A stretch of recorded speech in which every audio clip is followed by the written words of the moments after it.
میرا نام مایا ہے اور میں اس وقت شدید پریشانی میں بیٹھی تھی۔ سانس تک لینا محال ہو رہا تھا کیونکہ میرا شوہر گھر نہیں آیا تھا۔ اچانک باہر کا دروازہ زور سے بجنے لگا۔ میں نے جلدی سے چپل پہنے اور گھر کے بیرونی گیٹ کی جانب جانے لگی۔ بارش تیز تھی اور ایسے میں نے یہ دیکھنا بھی گوارا نہ کیا کہ دروازے پر میرا شوہر ہے یا کوئی اور۔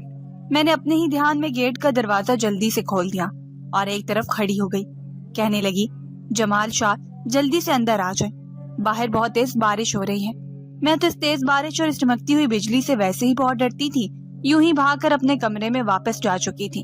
مگر جب پیچھے پلٹ کر دیکھا تو میرے پیروں کے نیچے سے زمین نکلی تھی، کیونکہ وہاں پر جمال شاہ نہیں بلکہ 4 ہٹے کٹے شخص کھڑے تھے۔ انہوں نے سیاہ رنگ کی چھتریاں اپنے سر پر پھیلائی تھی۔ میرا تو ایک پل کو سانس رکا تھا، قدم وہیں مجمد ہو چکے تھے۔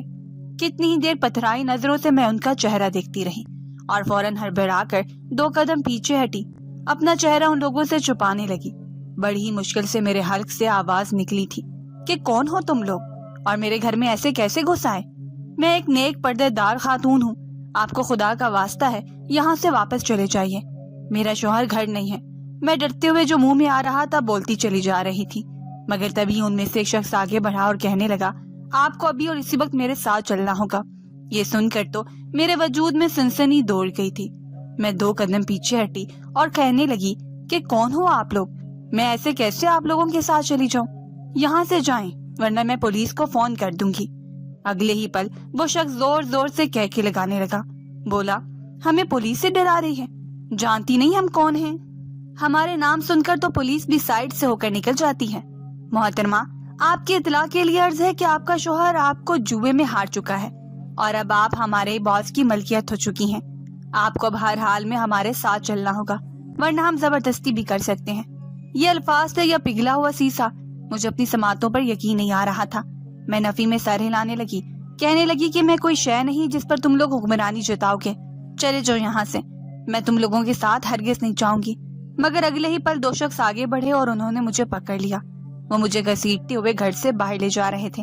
میں رو رہی تھی، چلا رہی تھی، چیخ چیخ کر مدد کے لیے پکار رہی تھی، مگر یہ طوفانی رات اور مسلسل بارش کے شور میں میری آواز دب چکی تھی۔ میری پکار سننے والا کوئی نہیں تھا۔ انہوں نے مجھے بڑی بے دردی سے گاڑی میں پھینکا تھا، جیسے میں کوئی انسان نہیں بلکہ فالتو سامان ہوں۔ گاڑی میں گری تو میرا سر دوسری جانب کی کھڑکی سے جا ٹکرایا۔ ایک تو ویسی بدحواس تھی اور کچھ سر میں اس قدر شدید جھٹکا سا لگا کہ میں وہیں بے ہوش ہو گئی۔ میری تو یہی دعا تھی کہ میرا یہیں دم نکل جاتا، مگر میری عزت پر حرف نہ آتا۔ مجھے پہلی مرتبہ اپنے شوہر سے شدید نفرت محسوس ہوئی تھی۔ آج تک میں اس کے سارے برے کام اس لیے برداشت کر رہی تھی کیونکہ میں اس کی 4 دیواری میں محفوظ تھی، مگر یہ انسان تو اپنی ہی بیوی کی عزت کا سودا کر چکا تھا۔ اگر وہ اس وقت میرے سامنے ہوتا تو میں اسے شاید جان سے ہی مار دیتی۔ میں بے غیرت نہیں تھی جو یوں اس طرح اتنی آسانی سے خود کو ان گھٹیا لوگوں کے حوالے کر دیتی۔ مجھے آج سے 2 سال پہلے کا وہ وقت یاد آنے لگا جب میں بیاہ کر جمال شاہ کے گھر آئی تھی۔ باقی لڑکیوں کی طرح میں نے بھی کئی خواب دیکھ رکھے تھے۔ میری ماں تو بچپن میں ہی فوت ہو چکی تھی۔ ابا نے اماں کی وفات کے بعد دوسری شادی کر لی اور یوں میرے سر پر سوتیلی ماں مسلط ہو گئی۔ ابا تو سارا دن دفتر میں رہا کرتے تھے، جبکہ سوتیلی ماں گھر میں میرا جینا عذاب بنائے رکھتی، بات بات پر ڈانٹتی ٹوکتی، ذرا سا کام غلط ہوتا تو مجھے مارنا شروع کر دیتی تھی۔ میں 20 سال کی تھی جب اس نے میری شادی کی بات کرنا شروع کر دی۔ میں بھی پڑھائی کر رہی تھی۔ ابا کہنے لگے کہ ابھی تو یہ بہت چھوٹی ہے، پڑھائی کر رہی ہے، کچھ پڑھ لکھ جائے پھر اس کی شادی کروا دوں گی۔ مگر میری سوتیلی ماں تو مجھ سے اپنی جان چھڑوانا چاہتی تھی اور ایسا کرنے کے لیے وہ کسی بھی حد تک جا سکتی تھی۔ اس کے دل میں میرے لیے اس قدر نفرت بھری تھی، میرے تو وہم و گمان میں بھی نہ تھا۔ چند ہی دنوں بعد اس نے مجھ پر ایسا الزام لگایا کہ میں اپنے باپ کی نظروں میں ہی گر چکی تھی۔ میں سکول سے واپس آئی تو میری سوتیلی ماں پہلی مرتبہ میرے لیے بادام والا دودھ لے آئی۔ کہنے لگی کہ یہ پیو، تھک گئی ہوگی، آج تو گرمی بھی بہت تھی۔ میں ٹھنڈا یخ دودھ پی کر سکون محسوس کرنے لگی اور کھانا کھائے بغیر ہی اپنے بستر پر لیٹی سو گئی۔ سوتیلی ماں نے اس دودھ میں نیند کی دوا ملا رکھی تھی۔ میری آنکھ تب کھلی جب مجھے اپنے کانوں میں اپنے ابا کی چنگھاڑتی ہوئی آواز سنائی دی۔ میں بخلا کر اٹھ بیٹھی تھی۔ ہوش تو تب اڑے جب میں نے سنا کہ وہ مجھے ہی غصے سے پکار رہے ہیں۔ آخر میں نے ایسا کیا کر دیا تھا جو وہ اس قدر مجھے غصے سے بلا رہے تھے؟